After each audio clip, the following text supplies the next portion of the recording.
저는 교회에서 계속 동영상 제작을 해왔어요. 2020년 6월의 어느 날 리더가 교회 사무적인 일에 일손이 부족하니까 제가 가서 그 일을 하면 좋겠다고 하더라고요. 그 얘기를 듣고 생각했죠. 사무적인 일은 다 힘쓰는 일이잖아. 그럴싸한 일도 아니고 지금 내가 하고 있는 본분처럼 기술적인 부분도 없고 그래도 저를 보내는 게 일손이 부족하기 때문이라고 생각하면 좀 위안이 됐어요. 그곳에 도착해서 보니까 거기 형제자매 여러 명이 교체돼 이 본분을 하게 됐고 그 중에 나이가 꽤 많은 형제도 몇 명 있더라고요. 오해도 생기고 거부감이 들었죠. 이 사역은 힘쓰고 일할 수 있는 사람이면 누구나 할 수 있는 일 아닌가?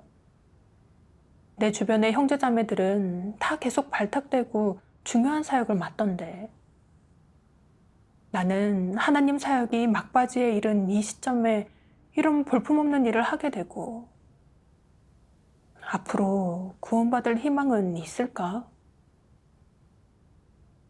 그때 저는 도저히 순종이 안 되고 생각할수록 소극적이 되더라고요. 속으로 계속해서 의심이 들었어요. 도대체 왜 내 본분을 조정했지? 정말 사역에 필요해서 그런 걸까?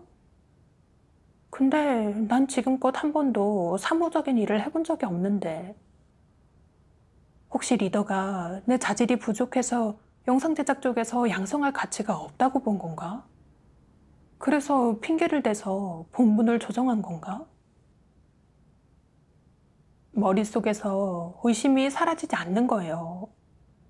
도대체 리더가 저를 어떻게 가늠하고 평가한 건지, 또 제 본분이 승격된 건지 강등된 건지 알고 싶었어요. 그 며칠 동안 정말 아주 소극적인 상태였어요. 게다가 리더가 제 자질이 너무 부족해서 사무적인 일을 배치했을 가능성이 크다는 생각이 드니까 앞날이 너무 암담하게 느껴지고 괴롭더라고요. 그래서 하나님께 기도했어요. 하나님, 제 앞에 닥친 이런 상황에 순종이 안 돼요. 하나님에 대해 오해로 꽉 차서 이 상황을 어떻게 겪어야 할지 모르겠어요. 하나님, 제 자신을 인식해 소극적인 상태에서 벗어날 수 있도록 저를 이끌어 주세요. 기도하고 하나님 말씀을 봤어요.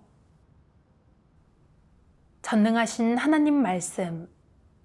만약 내가 늘 사람의 관념과 상상으로 하나님을 대하고 하나님이 하는 모든 것을 가늠하고 하나님의 말씀과 사역을 가늠한다면 이는 하나님을 규정하고 대적하는 것 아니겠느냐? 하나님이 하는 모든 것이 사람의 관념과 상상에 부합하겠느냐? 만약 내 관념에 부합하지 않는다면 받아들이지도 순종하지도 않겠느냐? 이럴 때는 어떻게 진리를 구해야겠느냐? 어떻게 하나님을 따라야겠느냐? 이는 진리와 관련이 있으니 마땅히 하나님의 말씀 가운데서 답을 찾아야 한다. 하나님을 믿을 때는 피조물의 위치에 서야 한다. 어떤 상황에서든 하나님이 내게 모습을 감추든 나타내든 내가 하나님의 사랑을 느낄 수 있든 없든 너는 내 책임과 의무가 무엇인지 내 본분이 무엇인지를 알아야 한다. 이런 실행 측면의 진리도 알아야 한다. 관념을 계속 고집하면서 나는 이 일이 진리에 부합하고 내 생각에도 맞는다고 확신이 들면 순종할 거야. 만약 판단이 안 된다면, 하나님의 행사라는 확신이 안 선다면, 그럴 때는 일단 기다릴 거야. 하나님의 행사라는 것을 확신한 후에 순종할 거라고 라고 말한다면 이런 사람이 하나님께 순종하는 사람이겠느냐? 그렇지 않다. 이것은 조건적인 순종에 불과할 뿐 절대적인 순종도 완전한 순종도 아니다. 피조물의 본분은 무엇이더냐? 피조물의 위치에 서서 하나님이 맡긴 일을 받아들이고 하나님의 안배에 순종하는 것입니다. 그렇다. 그것은 근원을 찾은 것이다. 그러면 문제를 해결하기가 쉽지 않겠느냐? 피조물의 자리에 서서 창조주인 너의 하나님께 순종하는 것. 이는 모든 피조물이 반드시 지켜야 하는 것이다. 말씀을 보고 깨달았어요. 피조물이라면 최소한 하나님이 마련하신 다양한 환경에 순종하는 이성이 있어야 해요. 당장은 이해할 수 없더라도 받아들이고 순종하는 마음으로 하나님께 기도하고 구해야 되죠. 제 모습에 비춰보니까 저는 순종하는 것에도 조건이 너무 많았더라고요. 평소에 제 관념에 맞고 제 이익과 크게 관련이 없을 때는 순종하고 받아들일 수 있었지만 본분 조정은 제 앞날과 운명에 관련이 있다 보니까 순종할 수 없었던 거예요. 어떻게 된 건지 사람들한테 물어보고 알아내고 싶더라고요. 하나님을 오래 믿었는데 하나님께 순종하는 실제가 조금도 없었어요. 큰일은 고사하고 본분 조정 하나에도 이렇게 마음이 복잡하고 순종하지 못하는데 저한테 무슨 분량이 있겠어요. 이런 걸 인식하고 나니까 너무 부끄럽더라고요. 그래서 기꺼이 순종해 본분을 잘하고 싶은 마음이 들었어요. 그 후에 진지하게 본분에 최선을 다하게 되면서 그제야 사무적인 일이 생각했던 것처럼 단순히 힘만 쓰면 할 수 있는 간단한 일이 아니라는 걸 알았어요. 각 부분마다 진입해야 할 원칙들이 아주 많더라고요. 그리고 교회에서 어떤 일을 하든지 다 배워야 할 공과와 진입해야 할 진리가 있다는 것도 실감했어요. 근데 어느 정도 시간이 지나면서 보니까 제가 사무적인 일을 다른 형제자매들만큼 깔끔하게 하지 못하고 일 처리도 다른 사람보다 느리더라고요. 업무 능력이나 사역 효율 다 제가 한참 떨어지는 거예요. 그러다 하루는 밤에 리더한테 갑자기 전화가 온 거예요. 사무적인 일에 사람이 그렇게 많이 필요 없다면서 영상사역 쪽으로 맡아서 하면 좋겠다고 하더라고요. 그렇게 안배했다고 하는데 머릿속이 하얘지는 거예요. 제 본분을 조정하는 이유가 뭔지 리더한테 너무 묻고 싶었는데 물어보는 것도 이성이 없는 것 같아서 못 물어봤어요. 전화를 끊고 나서 리더의 말을 계속 생각해 보면서 본분을 조정한 이유가 뭘까 찾으려고 했어요. 내 본분 효율이 낮다고 이 기회에 조정한 건가? 근데 내가 가서 해야 할 영상 사역이 있다고 했잖아. 그러니 정상적인 조정일 수도 있어. 근데 단지 사역 때문에 조정한 거면 한동안 하고 나서 다시 돌아올 수도 있는 것 아닌가? 굳이 여길 떠나라고 할 필요는 없을 텐데. 그러면 내 자질이 부족해서 이 본분을 못한다고 생각한 게 분명해. 사무적인 일은 사람이 그렇게 많이 필요 없다고 한 건 그냥 나를 떠나게 하려고 둘러댄 걸 거야. 내가 힘들어 할까봐 자질이 안 된다는 말을 못 한 걸 거야. 그때 마음이 바닥까지 가라앉더라고요. 하나님을 이렇게 오랫동안 믿어왔는데 결국 사무적인 일 하나도 제대로 못하는구나. 나라는 인간이 쓸모가 있을까? 무용지물 아닌가? 구원받을 희망이 있을까? 정말 생각하면 할수록 소극적인 상태가 돼갔어요. 자매가 영상사역의 상황에 대해 얘기해 줄 때 저는 귀담아 듣지도 않고 사역을 총결할 때도 정신을 딴 데 팔고 끝날 때쯤에는 듣다가 졸기까지 했어요. 그때 저는 본분에 나태하고 산만하고 부담이 전혀 없었어요. 누가 저보고 이번에 본분이 왜 조정됐냐고 물으면 못 들은 척 했어요. 대답하고 싶지도 않고 제가 제대로 하는 게 하나도 없다는 걸 직면하고 싶지 않았어요. 그냥 숨어서 아무도 만나고 싶지 않았어요. 그때 저는 완전히 흑암 속에 살면서 하나님의 뜻을 알지 못했어요. 그러다 보니 마음이 너무 괴로웠어요. 그 후에 저는 본분 조정을 대하는 적그리스도의 모습을 폭로하신 말씀 낭송 영상을 보고 제 내적 상태에 대해 조금이나마 인식하게 됐어요. 전능하신 하나님 말씀.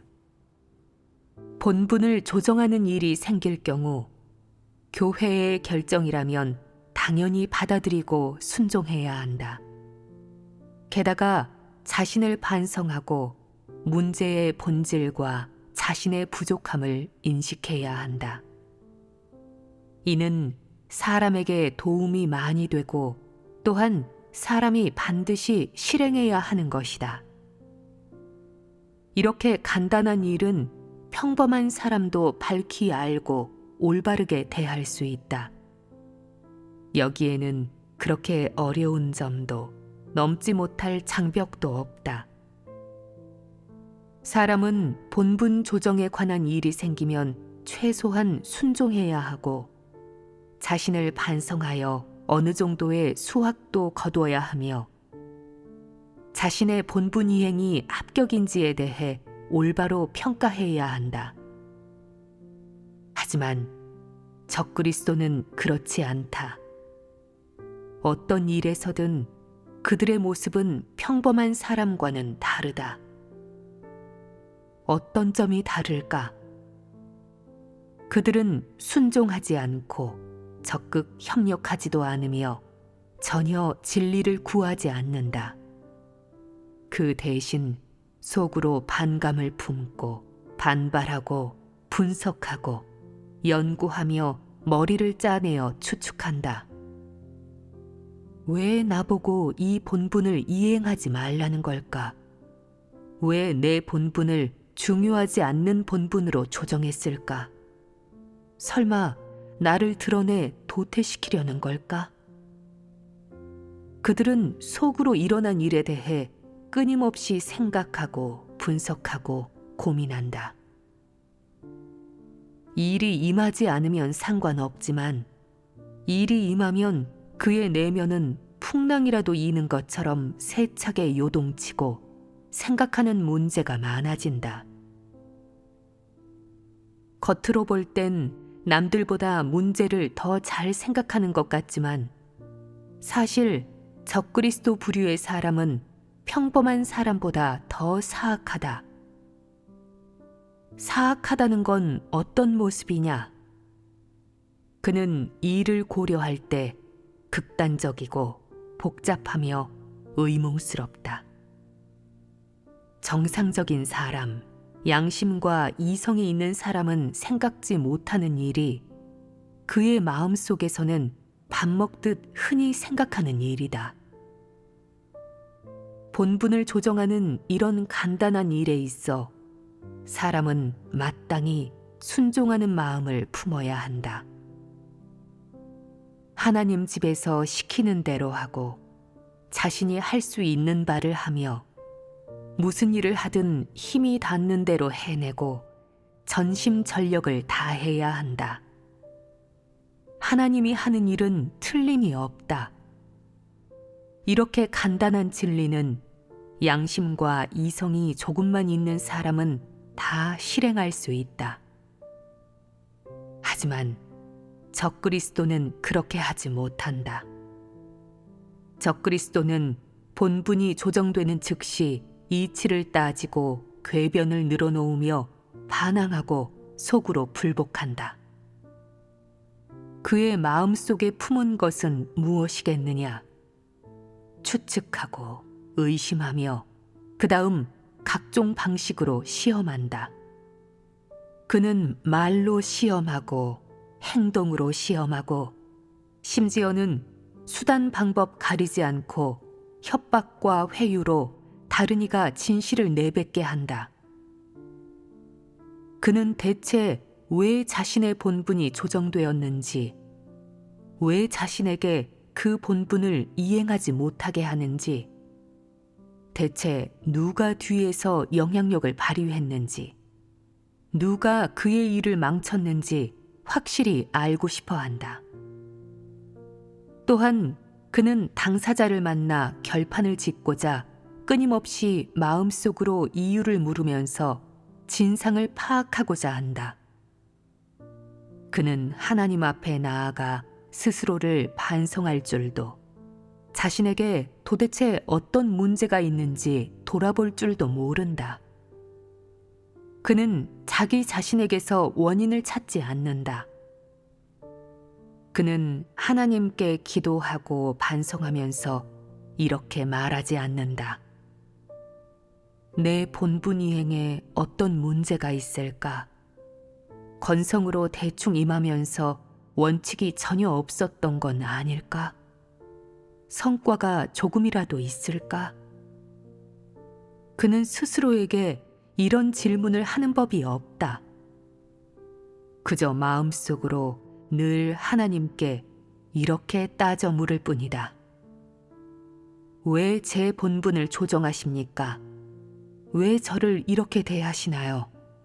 왜 이렇게 사람의 뜻에 맞지 않는 겁니까?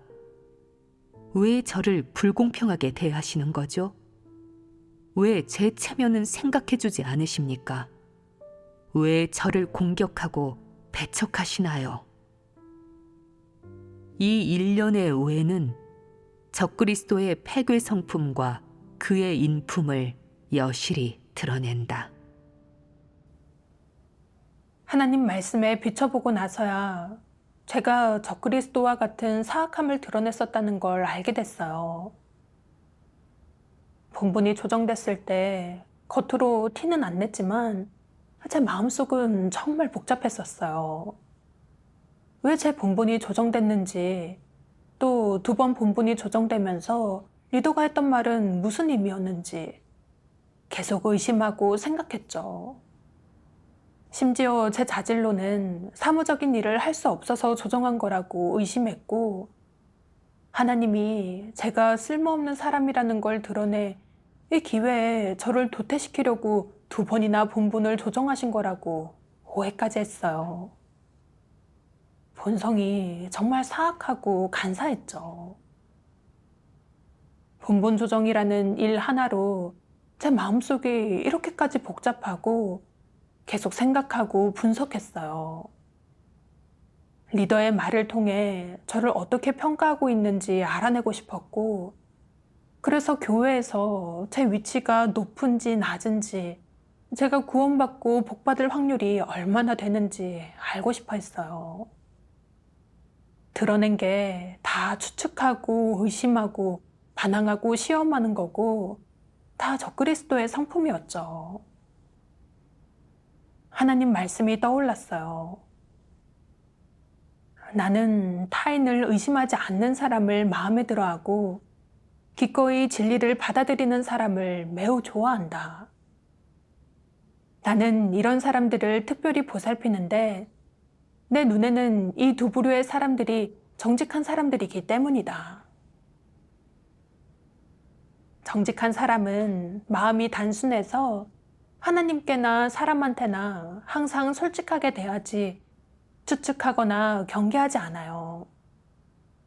그런 사람은 진리를 받아들일 수 있고 하나님이 마련하신 환경 속에서 하나님의 뜻을 구하고 묵상해요. 하나님은 그 사람이 시간이 지날수록 진리를 깨닫고 또 얻을 수 있게 하시고요. 근데 저는 간사함과 의심 때문에 그렇게 소극적이 돼 괴로웠고 하나님과의 관계도 멀어졌다는 걸 깨달았어요. 얼른 하나님께 기도드렸어요. 하나님, 더 이상 간사한 성품으로 살고 싶지 않아요. 이 본분 조정이 제 관념과 맞지 않지만 순종하고 받아들여 하나님 뜻을 구해 깨닫고 싶어요. 그 후에 저는 매번 본분 조정이 있을 때마다 제가 왜 그렇게 크게 반응하는지 생각해 봤어요. 하나님 말씀을 보고 나서야 하나님을 믿으면서 어떤 불순물을 갖고 있었는지 조금 인식하게 됐어요. 전능하신 하나님 말씀, 본분 조정이라는 일을 대하는 적그리스도의 태도와 관점을 볼 때 그의 문제는 어디에 있겠느냐? 이 문제가 심각하느냐? 심각합니다. 그의 가장 큰 잘못은 본분 조정이라는 일을 복받는 것과 연관지었다는 것이다. 이는 가장 하지 말아야 할 일이다. 사실 이 두 가지는 어떤 관계도 없다. 그러나 적그리스도는 마음이 복받으려는 욕망으로 점철되어 있기에 어떤 본분을 이행하든 복을 받을 수 있을지 여부와 연관시킨다. 이런 식으로는 본분을 제대로 이행할 수 없으며 그저 드러나 도태될 뿐이다. 이는 자업자득이고 스스로 막다른 골목에 들어선 것이다. 원래는 무척 합리적인 본분 조정인데 적그리스도는 그것을 두고 자신을 괴롭힌다고 사람 취급을 안 한다고 말한다. 또 하나님 집에는 사랑이 없어 그를 기계처럼 부려먹는다고 그가 필요할 때는 부르고 필요하지 않을 때는 가차없이 내친다고 말한다.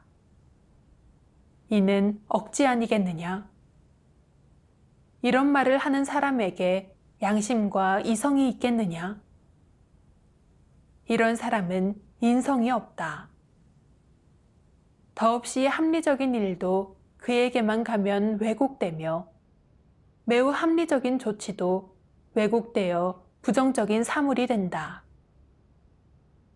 이는 적그리스도의 사악함 아니겠느냐? 이렇게 사악한 사람이 진리를 이해할 수 있겠느냐?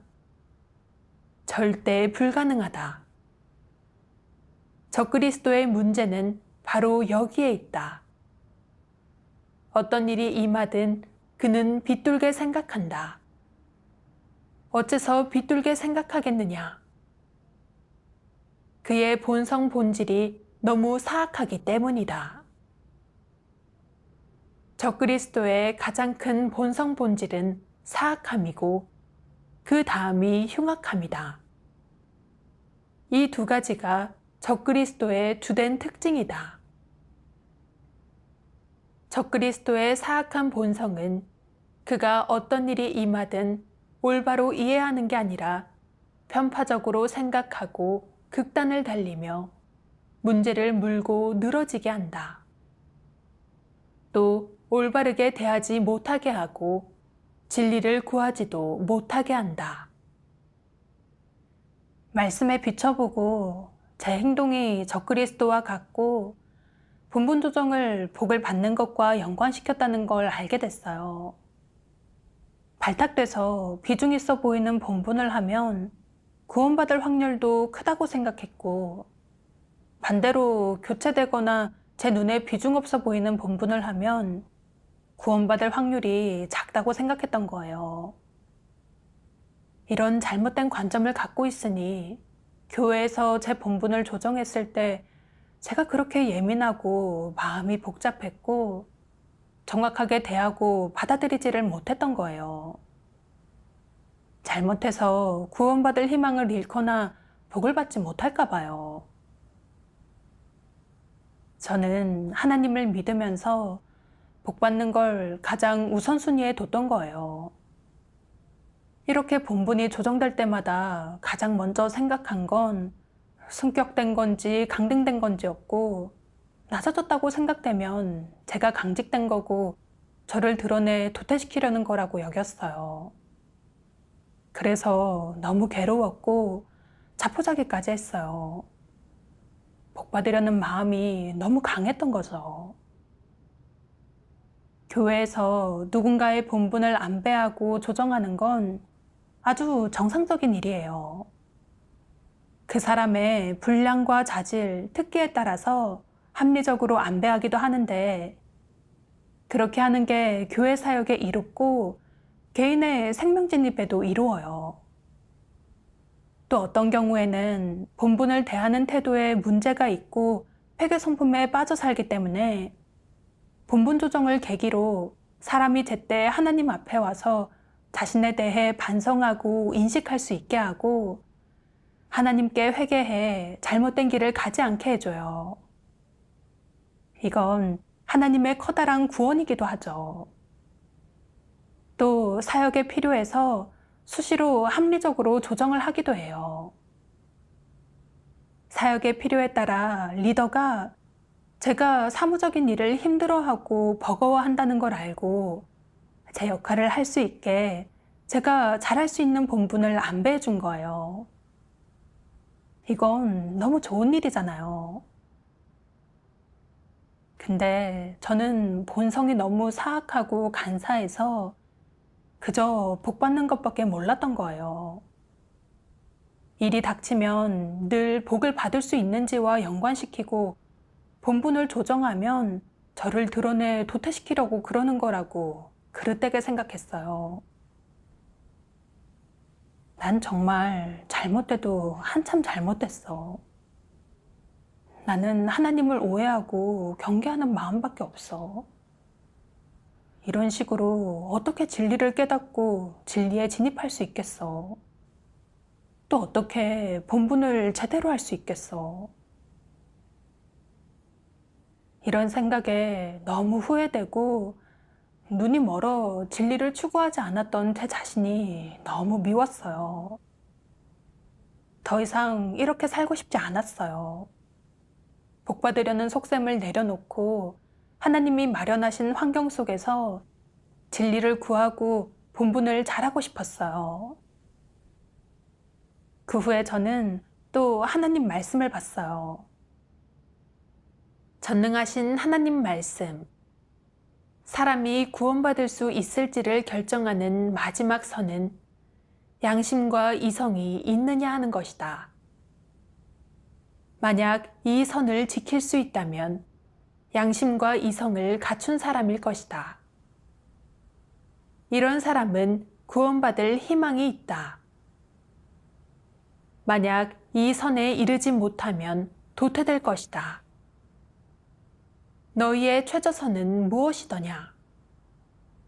너는 하나님이 저를 때리고 욕하시며 원치 않으신다고 해도, 저를 구원하지 않으신다고 해도 저는 원망하지 않고 우마처럼 마지막까지 힘쓰며 하나님의 사랑에 보답할 것입니다. 라고 말한다. 참 듣기 좋게 말한다. 그런데 정말 그렇게 할 수 있겠느냐? 만약 내게 정말 그런 인품과 다짐이 있다면 솔직히 말해주겠다. 너는 구원받을 희망이 있다. 그러나 내게 그런 인품이 없고 그런 양심과 이성도 없다면 힘을 쓰고 싶다고 해도 끝까지 가지 못할 것이다. 너는 하나님이 너를 어떻게 대할 것인지 알고 있느냐? 너는 알지 못한다. 너는 하나님이 어떻게 너에게 시련을 줄 것인지 알고 있느냐? 이 또한 너는 알지 못한다. 만약 내가 양심과 이성 같은 사람으로서 지켜야 할 선조차 없고 올바른 추구 방식을 갖고 있지 않다면 내 인생관과 가치관이 진리에 부합하지 않고 실패와 좌절 또는 시험과 시련이 임했을 때 굳게 서지 못한다면 너라는 사람은 위험하다. 양심과 이성이 어떤 역할을 하겠느냐? 내가 그렇게 많은 설교를 들었고 또 얼마간 진리를 깨달았지만 저는 진리를 실행하지도 하나님을 만족해 하지도 못했습니다. 하나님이 저를 인정하지 않으시며 마지막에 저를 버리고 원치 않으신다고 해도 이 또한 하나님의 공의입니다. 설령 하나님께서 저를 징벌하고 저주하신다고 할지라도 저는 하나님을 떠나지 않겠습니다. 제가 어디를 가든 하나님의 피조물이니 영원히 하나님을 믿을 것입니다. 우마가 되어서라도 하나님을 끝까지 따르겠습니다. 저는 결말은 신경 쓰지 않을 것입니다. 라고 말한다면 내게 정말 이런 다짐이 있고 양심과 이성이 있다면 굳게 설 수 있을 것이다. 그러나 너희에게 이런 다짐이 없고 한 번도 이런 일에 관해 생각해 본 적이 없다면 너희의 인품, 즉 양심과 이성에는 분명 문제가 있을 것이다. 너희는 마음속으로 한 번도 하나님을 위해 자신의 본분을 제대로 이행하겠다는 생각을 해본 적이 없으며 그저 하나님에게서 복을 받을 생각만 하고 하나님 집에서 힘쓰고 고생하면 어떤 복을 받을 수 있을지만 계산하기 때문이다. 이러한 것들만 계산한다면 너는 굳게 서기 힘들다. 구원받을 수 있을지 여부는 내게 정말 양심과 이성이 있느냐에 달려있다.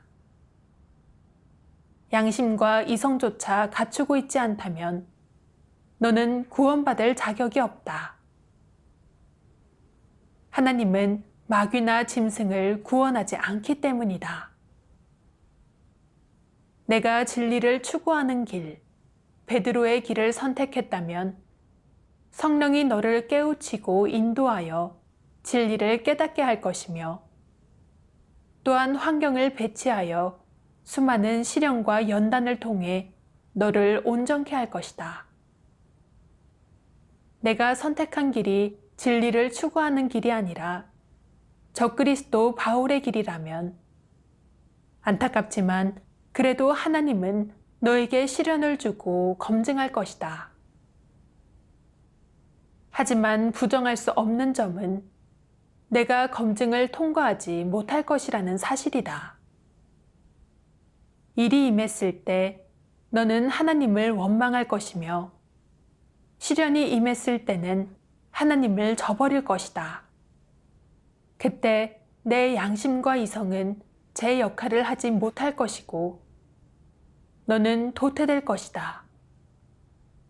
하나님은 양심과 이성이 없는 사람을 구원하지 않는다. 이것은 최저 기준이다. 말씀이 너무 마음에 와닿았어요. 본분이 조정된 후에 저는 구원받을 희망이 멀어졌다고 생각하면서 하나님께 반발심이 들고 원망돼 본분을 소홀히 대했고 소극적인 마음으로 일을 게을리했어요. 이런 방식으로 제 속에 있는 불만과 불복을 터뜨린 거죠. 정말 인성도 없고 이성도 없었어요. 가장 기본적인 양심과 이성도 없는 거죠. 이건 복을 바랬던 욕망이 깨져 본분을 안 하는 사람과 다를 게 없는 거잖아요. 그치만 이렇게 제때 하나님 말씀의 인도를 받고 복을 바랬던 제 속셈과 욕망에 대해 인식할 수 있게 됐고 앞날과 희망을 잃고 나서 사탄의 추악한 모습을 보인 제 자신을 똑똑히 볼 수 있었어요. 만약 제가 계속 이렇게 나간다면 어느 지경까지 가게 될지 정말 상상도 못하죠. 회개하지 않으면 결국 분명 하나님께 혐오받고 도태될 거예요. 생각만 해도 너무 두렵더라고요. 하나님을 믿으면서 주관적인 노력이 너무 중요하다는 걸 깨달았어요. 진심으로 하나님을 추구하는 사람은 본분을 하는데 진심을 갖고 임해요. 하나님을 믿고 본분을 하면서 복을 바라지 않고 결말이 있든 없든 기꺼이 힘쓰죠. 이런 인품을 가진 사람이 여러 가지 환경의 검증을 이겨낼 수 있어요. 하나님 말씀에서 실행의 길도 찾았어요. 어떤 본분을 하든 순종해야 하고 진리 추구를 중요시하고 믿음 안에 섞인 불순물을 정결케 하고 변화시켜야 하는 거예요. 한 번은 영생활을 하면서 하나님 말씀을 봤는데 구원받는 기준에 대해 실제적인 인식을 갖게 됐어요. 하나님이 이렇게 말씀하셨어요. 구원받는 것이 어떤 것인지 꿰뚫어 보지 못하는 사람들이 많다. 혹자는 오랫동안 하나님을 믿으면 구원받을 거라고 생각하고, 혹자는 영적 도리를 많이 이해하면 구원받을 거라고 생각하며, 또 혹자는 리더 일꾼이 되면 구원받을 수 있다고 생각한다. 이는 전부 사람의 관념과 상상이다. 핵심은 구원받는 것의 의미를 이해하는 데 있다. 구원받는 것은 주로 죄악과 사탄의 권세에서 벗어나 진실로 하나님께로 돌아가고 하나님께 순종하는 것을 의미한다. 죄악에서 벗어나고 사탄의 권세에서 벗어나려면 반드시 무엇을 갖춰야겠느냐? 진리를 갖춰야 한다. 사람이 진리를 얻으려면 수많은 하나님 말씀으로 무장하고 하나님 말씀을 체험하고 실행할 줄 알아야 하며, 그렇게 함으로써 진리를 깨달아 실제에 진입해야 한다. 그래야 구원받을 수 있다. 구원받는 것은 하나님을 얼마나 오래 믿었는지, 얼마나 많은 지식을 쌓았는지, 은사와 재능이 있는지, 얼마나 고생했는지 등과 아무런 관계가 없다. 구원받는 것과 직접적인 관계가 있는 것은 오직 진리를 얻었는지 여부이다. 그렇다면 지금 너는 마음속으로 얼마나 많은 진리를 깨달았느냐? 하나님 말씀 중 내 생명이 된 것은 몇 구절이나 되느냐? 하나님의 모든 요구 가운데 내가 진입한 것은 몇 개나 되느냐? 하나님을 그렇게 오래 믿었는데 하나님 말씀의 실제에 얼마나 진입했느냐? 만약 내가 모르거나 하나님 말씀 중 그 어떤 것에도 진입하지 못했다면 사실상 내가 구원받을 희망은 없다고 볼 수 있다. 너는 구원받지 못할 것이다. 말씀을 보고 깨달았어요.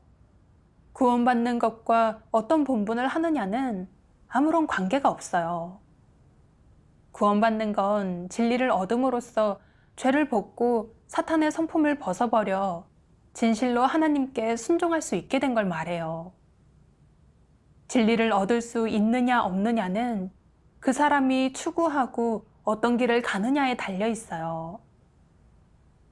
하나님은 공의롭고 사람을 치우침 없이 공평하게 대하세요.